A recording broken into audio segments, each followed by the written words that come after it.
roamed Earth just 12,000 years ago. This beast stood more than 3.5 meters tall. And today, we're gonna see what this creature was all about. Oof, that one hurt. But this is just one way you might die from a prehistoric animal. Creatures that lived thousands or millions of years ago were absolutely terrifying. From giant dinosaurs to the largest snakes ever discovered. If you were to come face to face with any of these creatures, there's a pretty good chance you'd end up dead. But how would that shake down? Okay, let's start by sending Digipeater 60 million years into the past. This is the Cretaceous period. During this period, part of the Mesozoic era, there's a good chance you could come face to face with a Titanoboa. A Titanoboa was nearly twice as big as any snake living today. They grew to more than 12.5 meters long and typically weighed over 1,000 kilograms. These giant snakes would lurk in swampy rainforests in what's now known as Colombia. Titanoboa is such a big animal that, like big animals, it probably spent most of its time in the water. It would have been in aquatic environments for a good part of it, simply because it's so big, it's going to be hard to hide. That's Dr. Michael Caldwell, one of the leading paleontologists here in Canada. Our correspondent Rose spoke with him and other prehistoric experts to figure out how I would die from these creatures. Thanks, Rose. No problem, Peter. And speaking of which, what would happen if the Titanoboa attacked you? Now, a snake this big needs a lot of food. And seeing a piece of prey the size of Digipeater, it would attack instantly. But how? Well, these snakes would swim through the water, using it for camouflage to get close enough to attack. They often hung out near lakes and rivers, waiting to strike. As it approaches Digipeater, the Titanoboa would open its mouth, sinking its curved teeth into him in order to grip and secure his body. A Titanoboa would then coil its body around you rapidly. The feeling would be like you were being crushed by the Eiffel Tower. Oh, poor Digipeater. This feels wrong. So, is there a possibility that we don't have to use a Digipeater? We could use somebody else in a 3D model? No, not a possibility? Okay. As the Titanoboa wraps around your body, it would eventually stop your blood from flowing. And we all know what that leads to. Honestly, if it was coming after you, you probably wouldn't stand much of a chance. If it's got to be you versus the snake, my vote's going for the snake. Sorry, Peter, this doesn't sound like it'd be very good for you. How is it that the Titanoboa can open its jaws so wide that it could swallow you whole? Particularly the boa and python kind have really developed extremely elastic muscles and soft tissues in the throat region. Snake's esophaguses blow up like a balloon and then deflate over time, so you can apply the same logic to the Titanoboa. The body of the animal is so large that just weight alone, it pins you to the ground, and it's going to get a hold of your head with its mouth, and you're going to be crushed just under the weight of the animal. Whether it could or could not constrict you really wouldn't matter. Great, thanks for making this even worse for me. Now, as you're passing through the Titanoboa's body, you're slowly being dissolved by the snake's stomach acids. This would be a long, slow, and painful process. Remember, it's a 12.5 meter snake. Well, it wouldn't really be painful since you're already dead. And by the time the Titanoboa has finished digesting you, virtually nothing would be left. That's right, the Titanoboa's stomach acids are so strong that even your bones would be dissolved. The only parts of you remaining would be your nails and some of your hair. So even though the Titanoboa's belly might be full, it might not be for the best. If you choose to eat a big goat, you're sitting there for 3 or 4 days before you can move. That has serious biological repercussions because anything walking by and you're just like a snack with another snack inside of you. So Peter, even though now you're eaten by a titanoboa, you can at least be happy that the predator has now become the prey. Yeah, I guess so. Okay, let's rank these deaths on our pain scale. I'm giving this one a 7 out of 10 because we have some even more terrible scenarios coming up. Okay, now that's how you die 60 million years ago. Now let's go back a little further, 66 million years into the past. This is the age of dinosaurs. Lurking around every corner is something that wants to kill you. Let's see how DigiPeter fares. Why is the ground shaking? Oh no, oh gosh, it's a Tyrannosaurus Rex. I better start moving. Run, little guy, run! This nearly 7,000 kilogram beast was the ruler of the dinosaur kingdom. Hunting in complete solitude, it's approaching DigiPeter at nearly 60 kilometers per hour. Yeah, I don't think I stand a chance here. Maybe I can survive by hiding behind a tree or staying very still. After all, the T-Rex was only good at detecting prey when it's moving. It had eyes the size of oranges, which are bigger than any mammal we have living today. There's no chance my digital legs are getting away from this. All of a sudden, the T-Rex bites with its banana-sized teeth. It had a bite force of nearly 13,000 psi. That would feel like you were being crushed by a building. Then it would tear the flesh off your bones until they were stripped clean. That doesn't look too fun. But what do we really know about the T-Rex? I mean, other than what we've watched in the movies. What do the experts have to say? I went to the Canadian Museum of Nature to talk with Dr. Jordan Mallon to find out. I saw online that Tyrannosaurs are really fast runners. They can run up to 45 kilometers an hour. Is that true? I think the consensus nowadays is T-Rex probably wasn't as fast as you suggested, probably more like half that. It would have needed more muscle dedicated to its legs than it possibly could have fit on those legs. Because of course, the bigger you are and the faster you want to move, the more muscle you need. And at some point, the amount of muscle required to move a certain speed is just impossible. Not only that, but if the T-Rex were to move at speeds over 40 kilometers an hour, that would increase its chances of falling over, which, according to Dr. Mallon, if you've got an animal moving that fast and it falls at those speeds, forget about it. Like, that's a dead animal. Okay, maybe its speed is over-exaggerated in movies, but you know what isn't? Their size. The T-Rex is ridiculously massive. It wasn't until I got to see a cast of its skull where it really started to click. You know, T-Rex could eat you in one bite effectively. You know, the skull's 4 or 5 feet long. And its teeth were even more terrifying. What's really cool about T-Rex is that its teeth are unlike those of many other meat-eating dinosaurs. They're almost like banana-shaped. And this would have allowed T-Rex to not just cut through meat, but crush bone. This kind of feels like a dagger / really, really heavy knife with tiny serrations on both sides. I feel like this could kill somebody, honestly. It gets even worse. There's some evidence that suggests T-Rexes might have traveled and hunted in packs. So Peter, it looks like there's some good and bad. On one hand, the T-Rex is ridiculously massive, deadly, and you might have to deal with a couple at a time. But on the other, it's not as fast as we thought, so you might have a chance to outrun it. Good luck. Okay, let's try this again. So, if you were transported 66 million years into the past and a T-Rex was coming for you, it might look something like this. Instead of just one T-Rex, DigiPeter is dealing with 3, 4. He can try standing still in hopes that the T-Rexes don't see him, but wait, that doesn't look like it's gonna work. T-Rexes actually had amazing eyesight, and they didn't rely on movement to see their prey.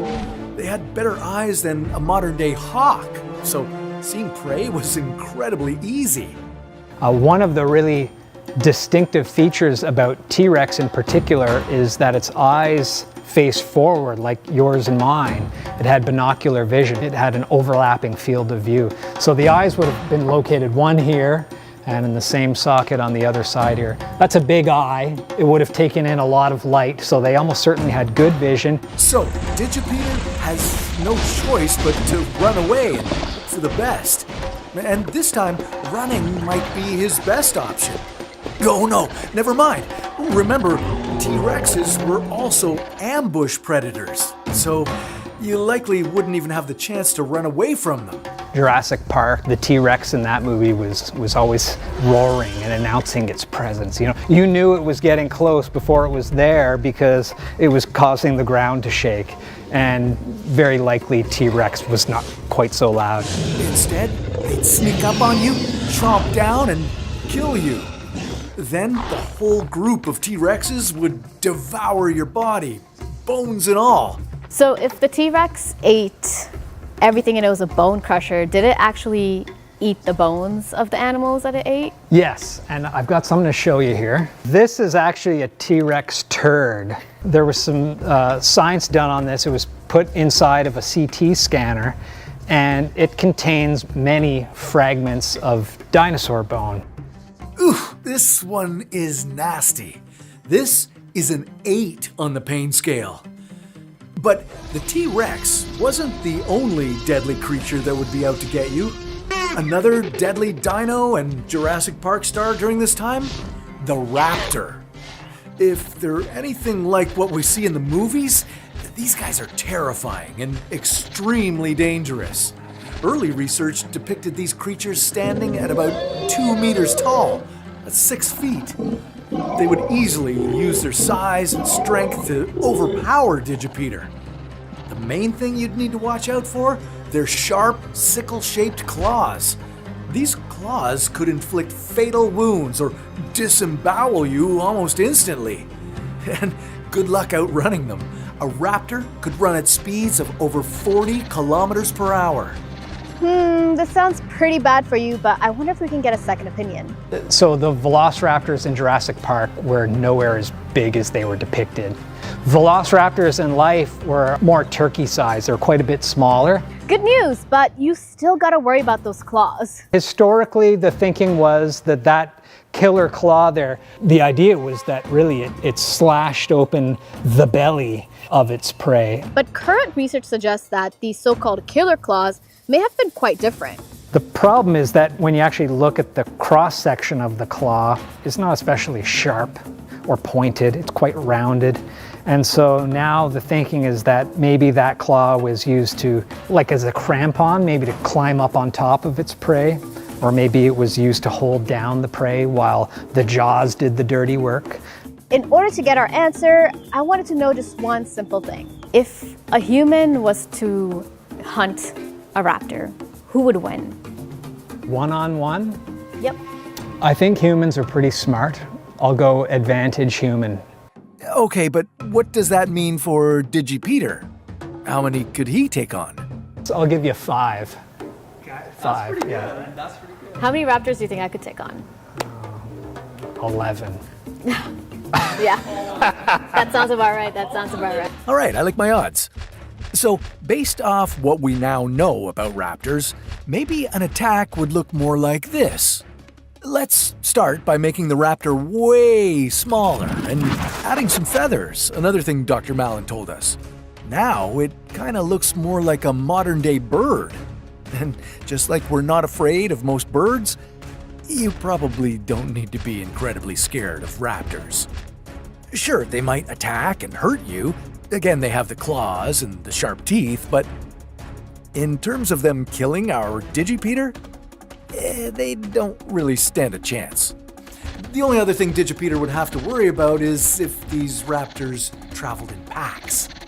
A lot of people think that raptors moved about in packs, that they were pack hunters. Again, that's thanks to the movies. But we actually don't have great evidence for pack hunting in any of these animals. Phew, okay. Then I'm gonna chalk this up as a win for me, or for Digipeater. It looks like there's a good chance he'd survive an encounter with a raptor. So this is more like a 5 out of 10 on the pain meter. Okay, let's get back to our giant sloth. Would dying at the slow hands of this creature really be that bad? Well, again, our correspondent Rose may have the answer. You might think of a giant sloth as, well, sloth-like, moving slowly and methodically. I'm talking a quarter of a kilometer an hour, but they're actually a lot faster than that.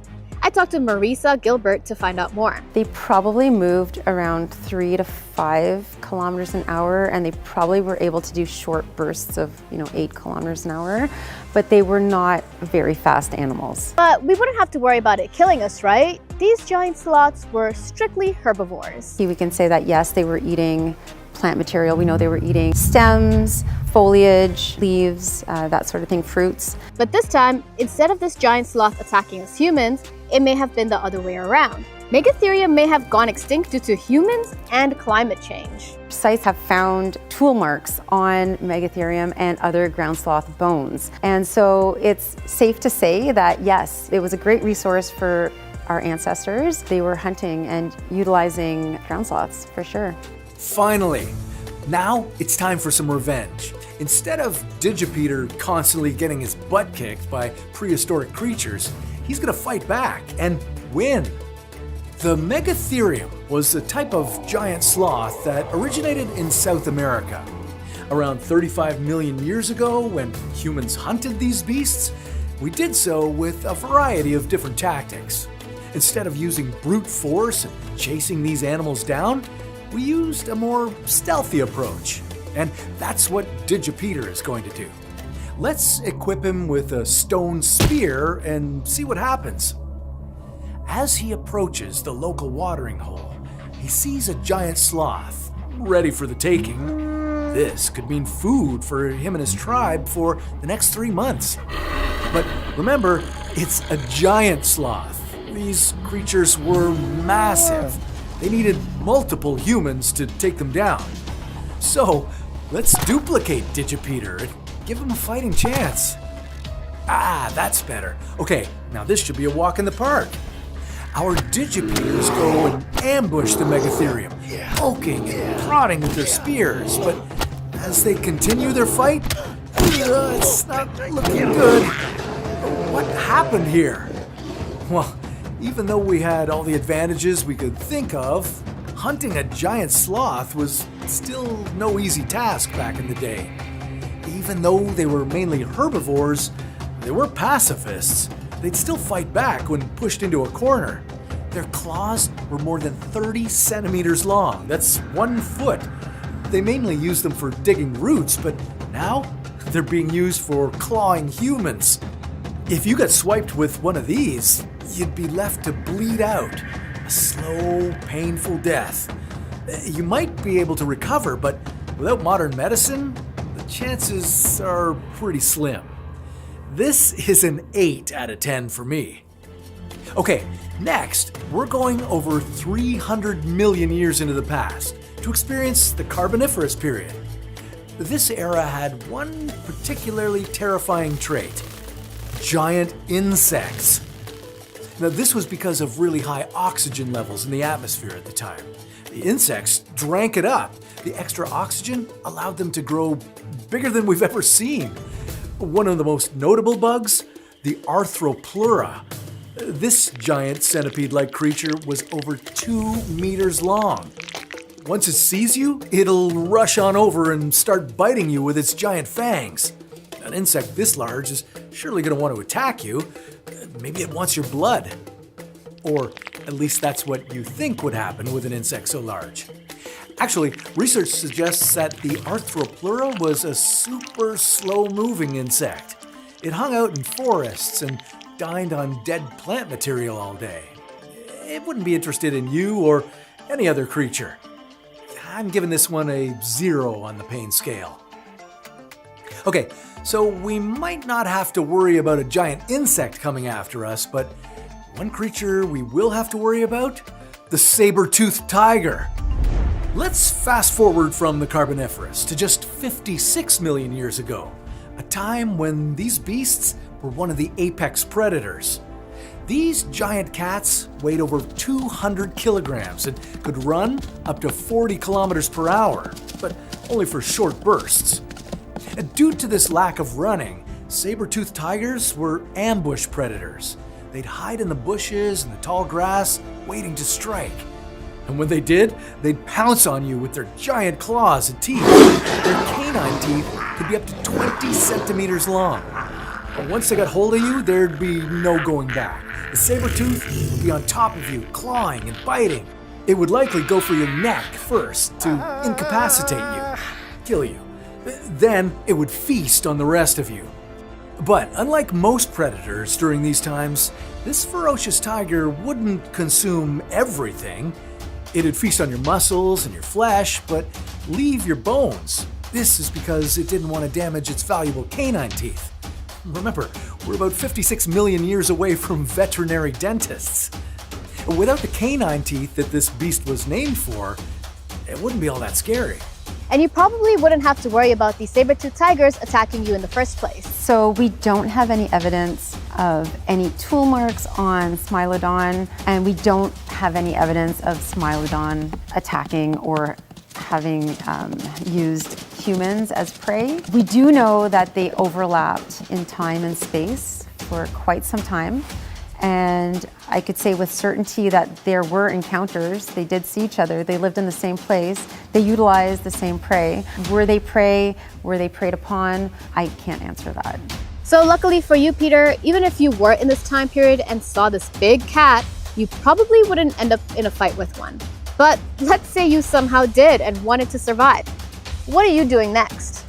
Humans would craft spears and strategize on how they'd attack a saber-toothed tiger. They'd also make sure that they set up camps in places that would give them a lot of advance notice if a saber-tooth was about to attack. These first encounters with saber-toothed tigers would be terrifying. Similar to the sloth, a single attack from this beast would mean the end for you. Yeah, I'm giving this one a 9 on the pain meter. But the good news is, it wouldn't always be like this. After all, these saber-toothed tigers went extinct 10,000 years ago. And it wasn't from humans. There is no evidence that shows we had any significant encounters. There was climate change happening at the time, and so they were part of that larger megafauna that went extinct at the end of the last ice age. Okay, next up, the terror croc. About 80 million years ago, this beast reigned supreme. It was over 10 meters long and had a stronger bite force than the T-Rex. Similar to a lot of other animals on our list, terror crocs would ambush you. You'd likely be unaware of their presence due to their ability to camouflage themselves near the water. If you got too close, a terror croc would quickly lunge at you with its powerful open jaws and then bite down. And if its bite didn't kill you, it would perform the death roll. This is when a terror croc drags you underwater and spins you rapidly. This kind of punishment would almost certainly kill you. At that point, the terror croc would use its massive teeth to chew you into chunks, splitting your body into multiple pieces. And then the terror croc would consume every last chunk of you. Now, similar to modern-day crocodiles, the terror croc had a highly acidic stomach acid that was capable of dissolving your bones. Ugh, I think I'll pass. Now, given that these creatures basically roam around today, I'm giving this a 10. More on the fear scale, but also on the pain meter. Regardless of whatever creature we think we might be able to take on in a fight, I think coming across any of these scenarios would be terrifying. Let's just say I'm pretty happy that humans are at the top of the food chain in our modern world. Could a monster be lurking in our oceans? And no, we're not talking about the Loch Ness Monster or the Megalodon. We're talking about a creature you've probably never heard of. The Mosasaur. But what's a Mosasaur? Could the Mosasaur have survived the Great Extinction? And if it did, how would it change our oceans? This is What If. And here's what would happen if Mosasaurus were still alive. In 2014, a British tourist spotted a strange creature while on a cruise ship in the Gulf of Mexico. it became known as the Carnival Cruise Monster. And the description sounded a lot like a long extinct apex predator, the mosasaur. But if the mosasaur had survived the extinction event which killed off 3/4 of the plant and animal species on Earth, then we definitely know about it. It would have completely changed what our oceans look like and how we use them. In fact, if the mosasaur was still roaming our oceans, the Megalodon might never have existed. But how can one animal have such a huge impact? These nightmarish marine animals were actually giant lizards, kind of like the land-dwelling Komodo dragons, but they evolved for life in the ocean. Their anatomy made them dangerous predators. Imagine a lizard monster with the double-hinged jaw of a snake, massive teeth, and a tail like a shark. Oh, and they could be as large as 18 meters long. That's 4 meters longer than your average yellow school bus. They basically ate anything they wanted. No fish, dolphins, sharks, whales, or even other mosasaurs were safe. Fossils from this species have been found on every continent, including Antarctica. Evidence that these lizard kings dominated the oceans in the Cretaceous period. But they weren't all so ferocious, with some species being as small as 1 meter long. Then, how did they become so terrifying? Their ancestors were more like the marine iguanas living on the Galapagos Islands today. Around 90 million years ago, these lizards would have ventured into the ocean for food. At first, they stayed close to the shoreline, but as they evolved, they started to make the open ocean their home. The evolution of their powerful tail vertebrae made them skilled and speedy swimmers, helping them move further away from the shore. But they also remained close to the surface because, like dolphins and whales, they needed to come up for air. It only took 27 million years for the mosasaur of Jurassic Park to evolve. Of course, the mosasaur in this movie is not very accurate. Even though a real mosasaur was smaller than the one in Jurassic Park, it was still a very dangerous creature. If this species were alive today, it would completely alter our oceans. But why would it change them? And how would it affect the way we use our oceans? Much of the marine life we know today probably wouldn't exist with the mosasaur inhabiting our seas. They just wouldn't have stood a chance against this mighty foe. Instead, the fish and mammals in our oceans would look and act much differently than they do today. They would have adapted special traits and methods to avoid the Mosasaurus. One ecological theory is that predators actually drive evolution because they force prey to adapt, and quickly. In fact, a 2007 study found that the diversity of marine creatures over the past hundreds of millions of years is directly tied to interactions between predator and prey. So, our oceans might actually be even more diverse if the Mosasaurus still existed. But what about us? Well, this giant lizard would make the oceans a much more dangerous place for humans. We would need much larger boats. Small fishing boats and sailboats could be swallowed whole by this creature. Ocean hobbies like sailing and fishing wouldn't be as popular, and swimming and surfing would certainly be life-threatening. And maybe the story of Moby Dick would be about a menacing mosasaur instead of a whale. Thankfully, mosasaurs do not exist today, or our oceans would look completely different, and that's a good thing. Something is lurking in the water. Do you see it?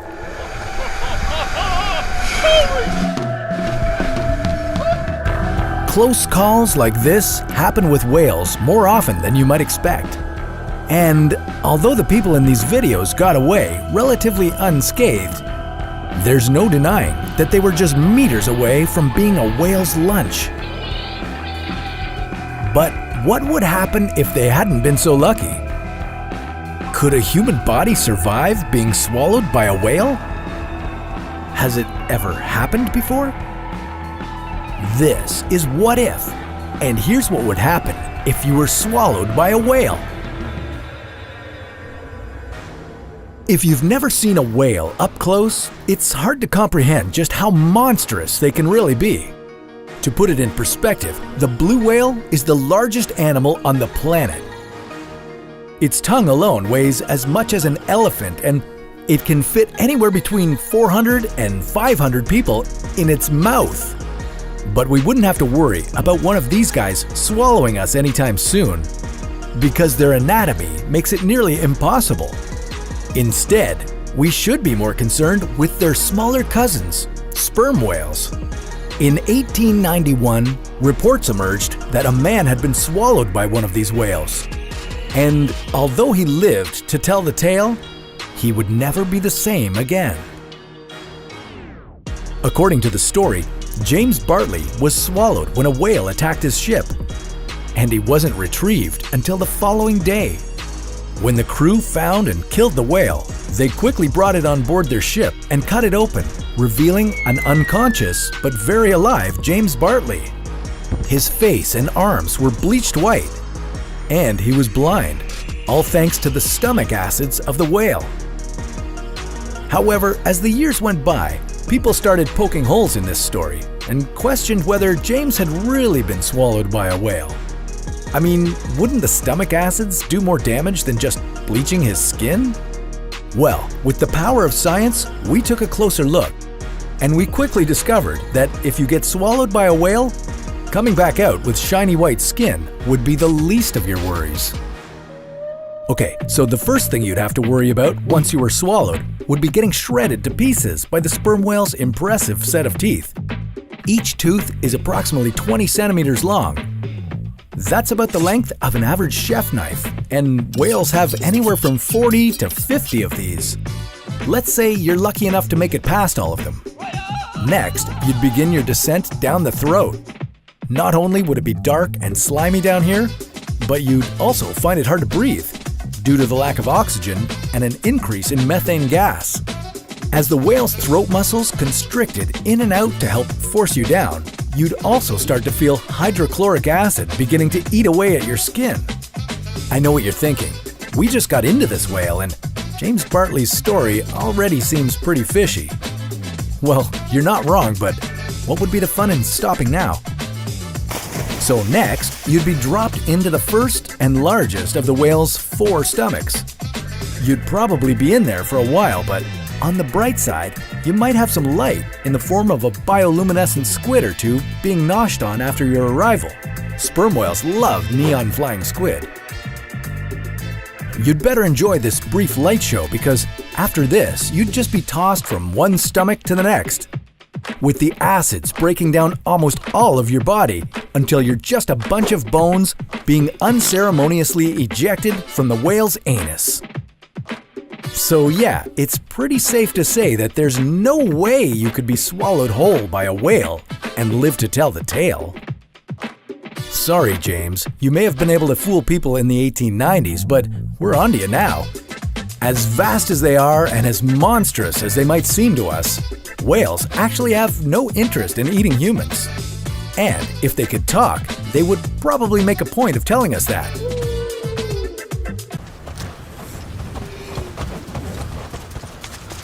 Human beings have existed for 300,000 years and have managed to live in many unstable environments. We've survived ice ages, devastating pandemics, and world wars. But how would we fare even further back in time?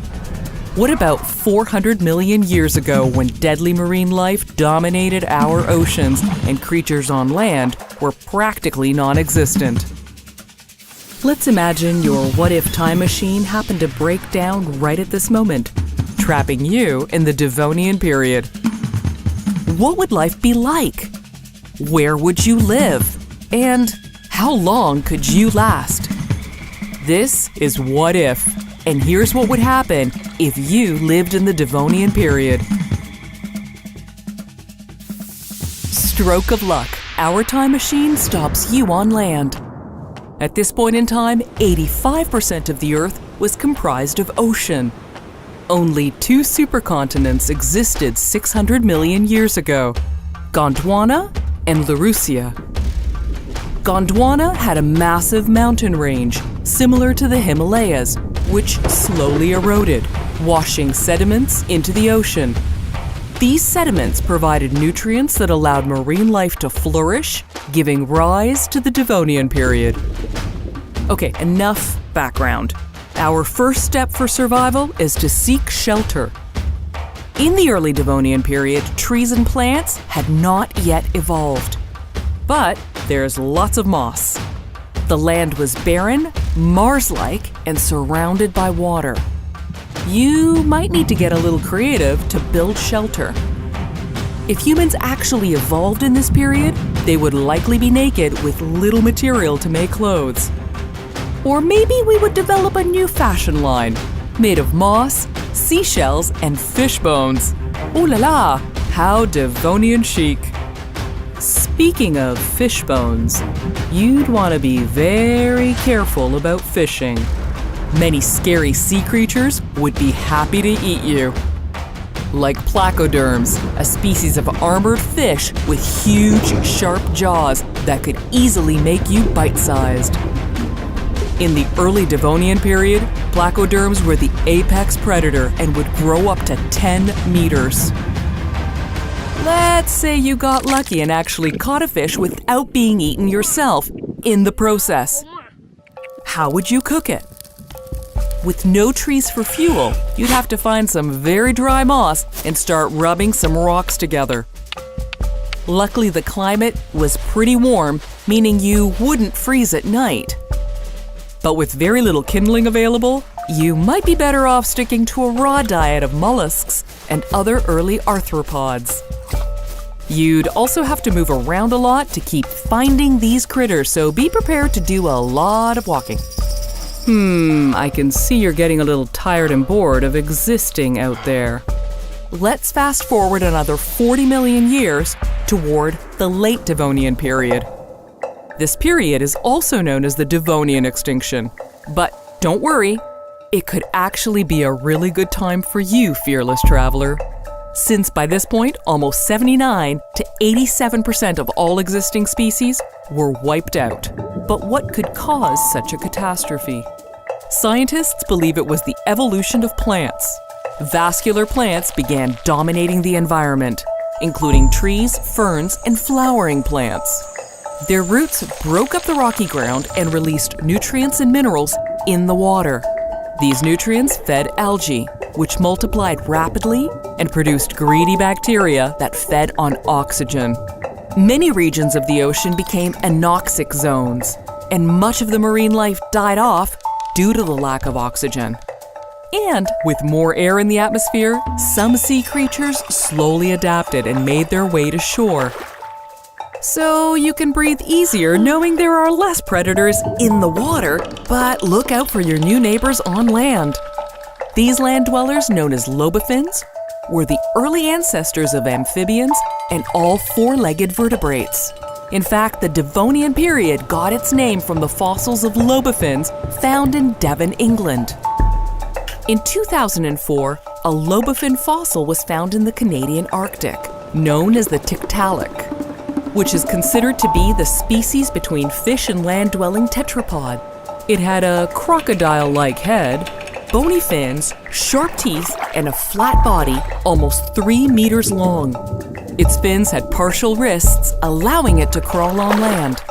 So if I were you, I would quickly hide if I saw a Tiktaalik coming my way. The other dominant species were cartilaginous fish, with skeletons covered in, you guessed it, cartilage. These are the ancestors of sharks and rays. But you don't have to worry about sharks. Oh no, there's something far bigger and scarier. I'd keep my distance if you happen to see a Dunkleosteus swimming around. These were the deadliest predators of the Devonian age, with thick bony plates covering their skulls and razor-sharp jaws. Some would grow up to 10 meters in length. Their jaws were strong enough to chomp right through another Dunkleosteus. With few fish left because of plants hogging the oxygen, These placoderms were starving and desperate enough to eat each other, so be very careful where you bathe. With more trees and plants emerging in your environment, you could finally create some helpful tools like spears, fishing hooks, and rope. You could improve your diet and maybe become a vegetarian. And you could fashion some new clothes that aren't so irritatingly itchy. By the late Devonian period, you might even be able to build yourself a treehouse in the Archaeopteryx, the first tree on Earth which grew up to 30 meters tall, with a trunk 3 meters wide. This may be nice for a while, but if you think the Devonian period is easy, you might want to plan a hasty exit before the Cretaceous period rolls around. Millions of years ago, the Earth looked very different. A huge landmass called Pangea covered about a third of our planet.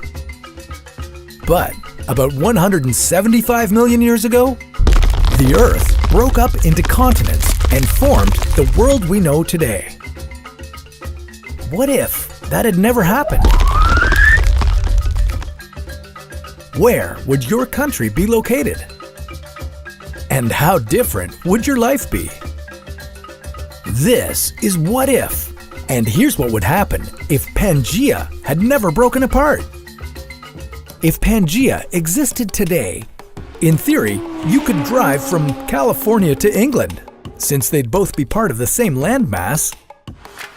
And although you may only think of Pangea as just another piece of land, it would be much more than that. It's played an integral part in human and animal evolution. If Pangea had not broken apart, you may not be here today. But let's assume it didn't, and that we survived and evolved to be the people we are today. What would the Earth be like? First, let's talk about where your country would be located. North America would be right here. Europe would be a lot closer, just to the east. Asia would be up north by Russia, and Antarctica would remain down south. India and Australia would be further south, connected to Antarctica. These countries that used to have hot climates would now be cold, covered with snow and ice. And those wouldn't be the only environmental changes. Regions in the middle of Pangea would have lush rainforests along their borders. And as you travel further inland, it would become a desert. This would be due to Pangea's landmass being so large. Rain, which comes from the ocean, wouldn't be able to travel far enough inland, leaving parts of Pangea practically uninhabitable by humans and other species. And weather up north would be different too, with Russia being much warmer than it is today. But the weather wouldn't be the only thing that would change. On Pangea, we might have less diversity of species. The species at the top of the food chain today would most likely remain there, but some of today's animals would not exist in Pangea. They wouldn't have the chance to evolve. Fewer animals might make it easier to travel, and on this modern version of Pangea, you'd probably want to do a lot of it. Luckily, you wouldn't have to go far. If you lived in Florida, you'd be right next to the Caribbean islands, Venezuela, and Brazil. You could visit all of these in a single day. And if you lived in Nova Scotia, Canada, you'd be driving distance from France, England, and Germany. Although this might sound like fun, a lot of countries would have new neighbors, which could cause some serious issues for some. Places like the United States, which used to have oceans on both sides of the country, would now have Africa on its east coast. If these countries didn't get along, things could get ugly. How much easier would it be to start a war in another country if they were just a short drive away? Transporting weapons, people, and supplies would all be faster and cheaper if certain countries were right next to each other. Or none of this would happen and the entire world would be more unified than ever. With all of us sharing the same landmass, maybe we'd learn to treat each other just a bit better than what we do now. An ancient creature is lurking in the ocean. It's double the size of a T-Rex. Its gigantic jaws could crush a car. And now it's on the hunt for you. Megalodon sharks haven't existed for more than 2 million years, but today, we're bringing these apex predators back to wreak some havoc. Now, some people believe megs never went extinct. Instead, they're hiding in the deepest depths of our oceans. The Mariana Trench. Well, if the megalodons were still around, that would be the last place you'd find them. That's because these prehistoric tyrants hated cold water. They preferred the warmer waters of the Mediterranean and the Caribbean. They also loved to explore the coasts of Australia and California. If these predators were around today, they might seriously ruin your beach vacation. But if they spotted you swimming in the ocean, they wouldn't just attack right away, and this has to do with your size. Megalodon sharks were gigantic, at least 16 meters in length, so they needed a lot of food. Scientists estimate that megs ate about 1,200 kilograms of fish every day. To hit their caloric intake goals, they even dined on sea mammals like whales and dolphins.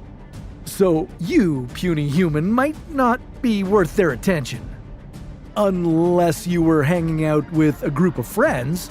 Now that's a worthier snack. And the megalodon could devour you and your friends all in one bite. Ooh, and let me tell you, these predators had gigantic, sharp teeth. Each one of the megalodon's teeth was as big as your hand, and unlike us humans, megs kept producing new sets of teeth every week or two. In their lifetime, they'd go through up to 40,000 of them. If they never went extinct, you could find those all over the ocean. You could find some huge carcasses too, but that wouldn't happen all too often. Scientists think that megalodons had a lifespan of up to 100 years. But, even if humans weren't on the megalodon's menu, their enormous appetite would hurt us in other ways. With this huge new predator in the oceans, there'd barely be any fish left for us. And not because their boats wouldn't catch anything, but because they would, and then megalodons would hunt them down, attack, and eat everything in sight. It's not clear why megalodons disappeared these millions of years ago, but it could be because the oceans got too cold for them. Well, now they'd be in for a treat because our oceans are warming up. Thanks, climate change. Megalodons would thrive and reproduce. You'd see more and more of these predators showing up. They'd be disrupting our shipping operations and potentially bringing an end to the cruise industry. But eventually, they might die out once again after they ate whatever they could in the ocean and had nothing more to feed on. If you traveled 250 million years into the past, you'd be witnessing the dawn of dinosaurs. One of the leading theories is that dinosaurs evolved from a species known as archosaurs. These were the dominant reptiles that appeared during the late Permian period. To some, they may even look like dinosaurs, and that's because they were ancestors to these incredible creatures. Over time, the archosaurs split up into two groups. One of these groups led to crocodiles, and the other led to dinosaurs, which continued evolving into thousands of different species.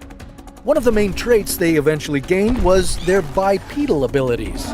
Early dinosaurs began to walk on two legs, freeing their front limbs for other uses like grabbing food and defending themselves. And that's just the start of their evolutionary journey. Let's travel back in time, 250 million years ago, and witness the history of dinosaurs in 10 minutes. Triassic period. As you enter this new era, you'll notice that the dinosaurs running around look pretty different from what you're used to seeing. One of the earliest dinosaurs that emerged from the archosaurs was the Eoraptor. This little guy was about the size of a dog, barely 1 meter tall and weighing in at a meager 10 kilograms. You know, we typically think of dinosaurs as these massive creatures, but it'd be a couple million more years before that started to happen. We'll check in to see how those dinos are growing in size as we travel through time. But for now, let's see what's happening to Earth. During the Triassic period, the supercontinent Pangea starts to fragment, slowly altering global climates and ecosystems. The climate was generally hot and dry, and there were no polar ice caps, creating a stark contrast to what you're typically used to in modern-day Earth. The vegetation was also very different and was crucial for the survival and evolution of dinosaurs. The plants have different characteristics as well. Some are tough, some nutritious, and others potentially poisonous.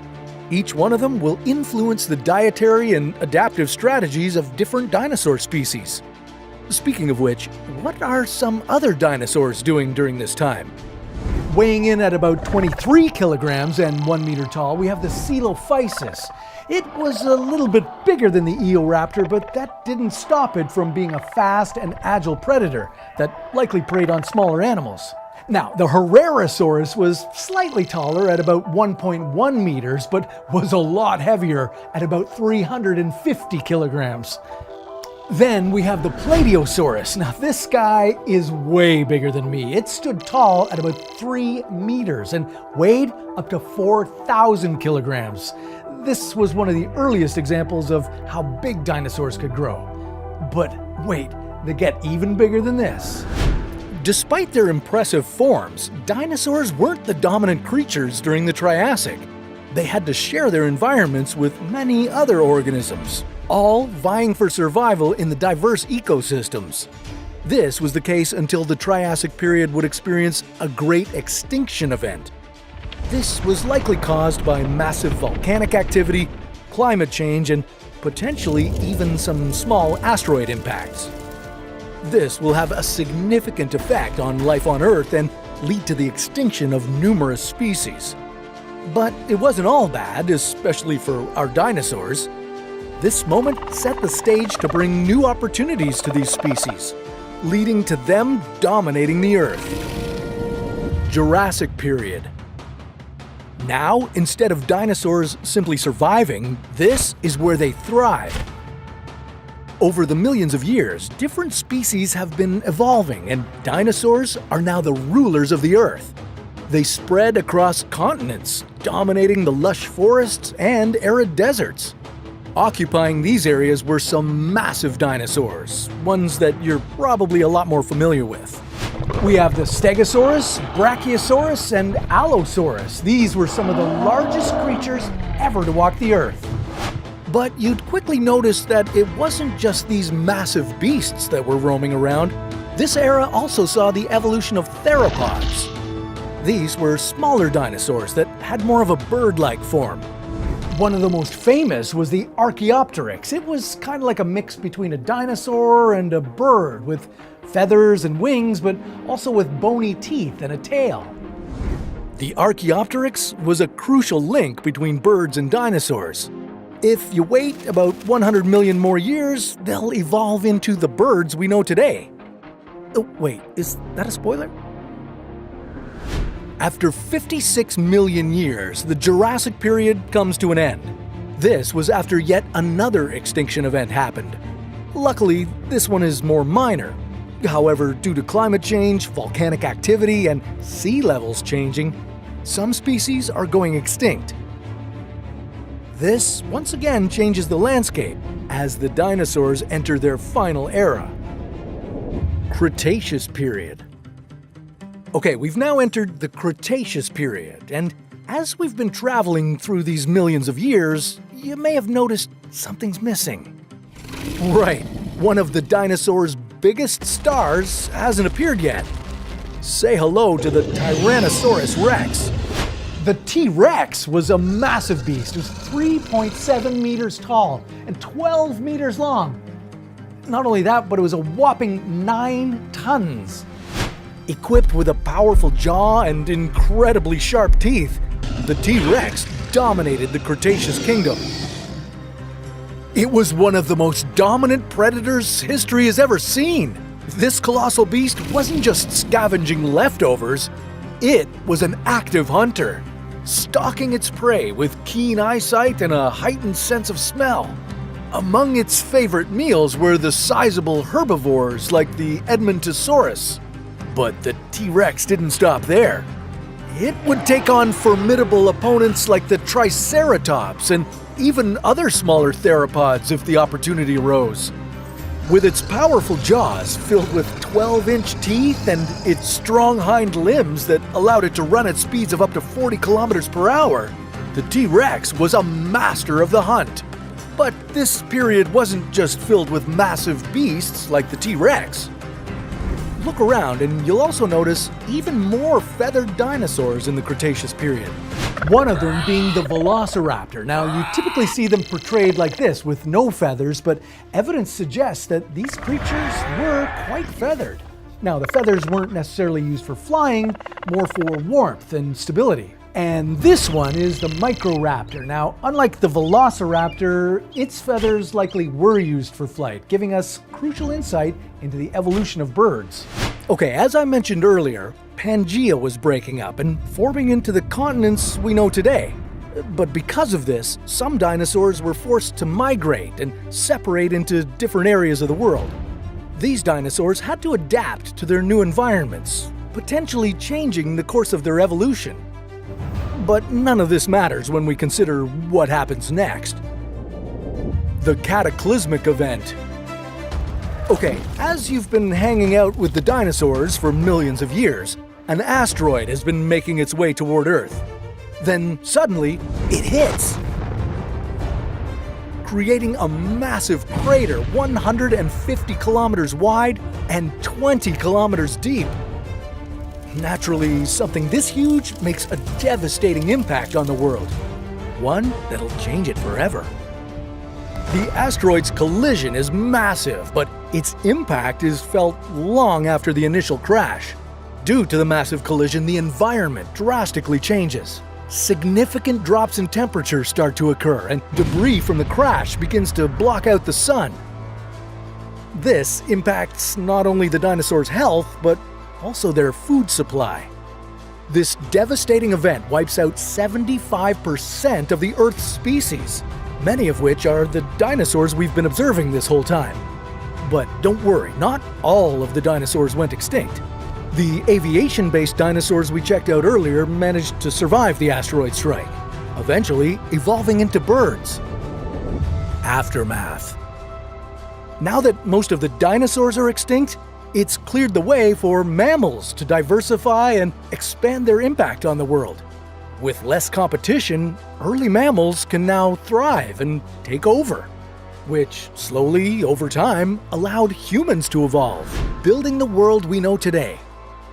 66 million years ago, an asteroid as big as Mount Everest was headed on a deadly collision course with Earth. The impact was so devastating that it wiped out the most gigantic, deadliest reptiles to ever roam our planet. But the dinosaurs didn't just die from one big boom. No, they faced a slow, agonizing end. How did this extinction event cause the largest tsunami Earth has ever seen? And what exactly happened after the big reptiles were gone? Hold on tight, we're taking you on the most epic and deadly trip of your life. This dinosaur-ending asteroid is terrifying. Not only was it about 10 kilometers in diameter, but it also traveled incredibly fast, between 10 and 30 kilometers per second. At this point, it was a blazing fireball. As it hurtled down to Earth, the air in front of it was compressing and heating up to unimaginably hot temperatures. Just before the impact, the asteroid could have been as hot as the surface of the sun. Once it entered our atmosphere, it only took this massive space rock a few seconds to reach Earth's surface and alter the course of life forever. As the asteroid slammed into Earth off the coast of where Mexico is now, it sent huge amounts of debris up into the air. The shocking blast wave killed everything in its way. And from here, it was only getting worse.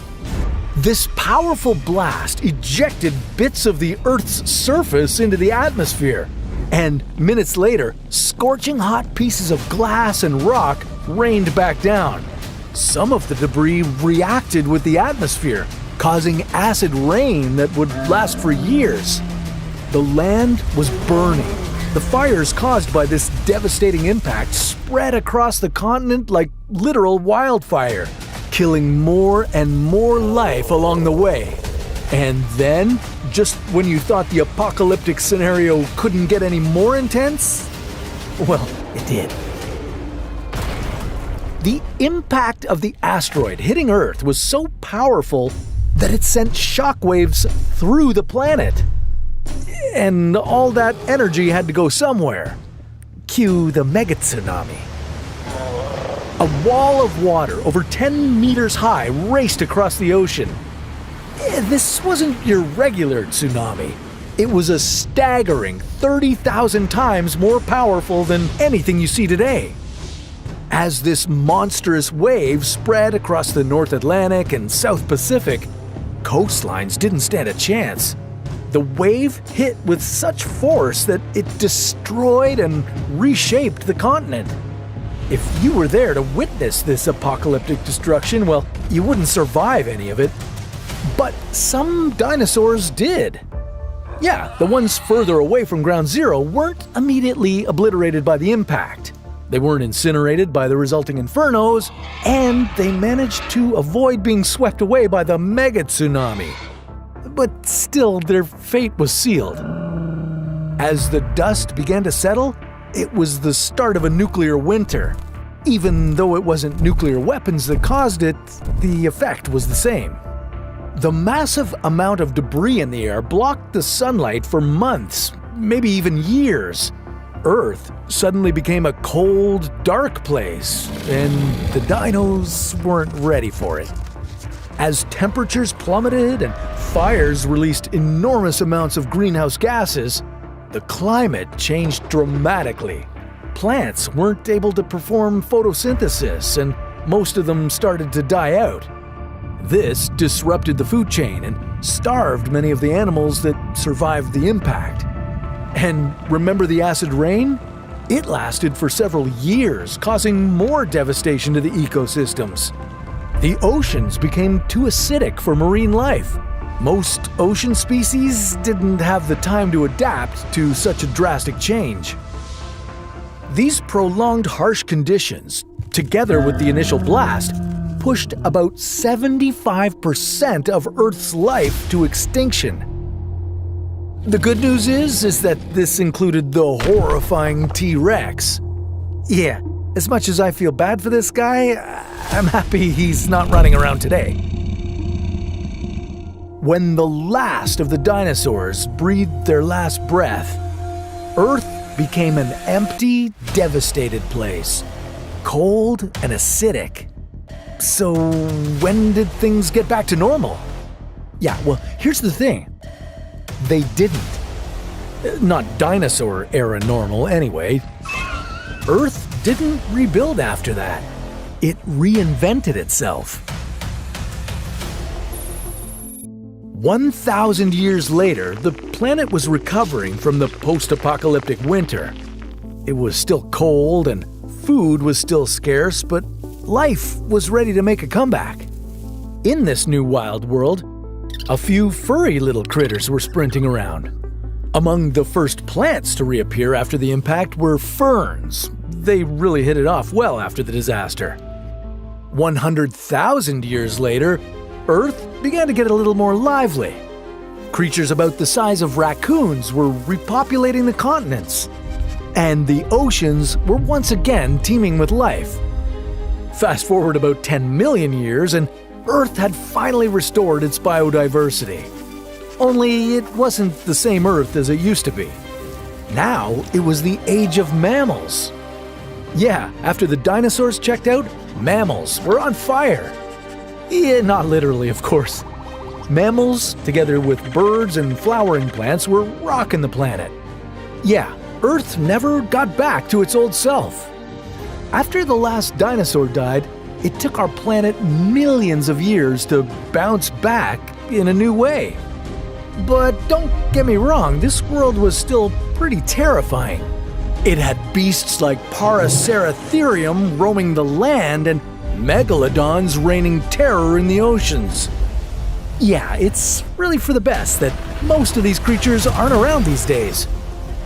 You wouldn't want to face a Meg when you're out there swimming in the ocean.